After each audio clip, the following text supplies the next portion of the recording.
Og her er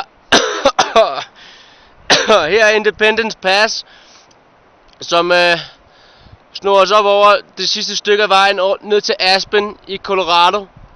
Vi har kørt den vej, man ser der, og hele vejen hen igennem dalen, og op af et lokum af nogle veje. Og forbi Kagen. Det har været ret hårdt, men det har virkelig også været fedt. Ja, men egentlig ikke så hårdt, som I havde frygtet måske. Ikke så hårdt som jeg frygtede, men vi skal også lige rundt om hjørnet og se, hvordan det ser ud deroppe. Vi er ikke helt oppe endnu. Nej. Men der er resten af vejen op over, ude bag pynten. Det kommer til at gå op i cirka 300 meter højde. Og i øvrigt er vejen altid lukket hver eneste vinter, fordi der ligger 2-3 meter sne her. Så det er da godt, det ikke er vinter! Ja.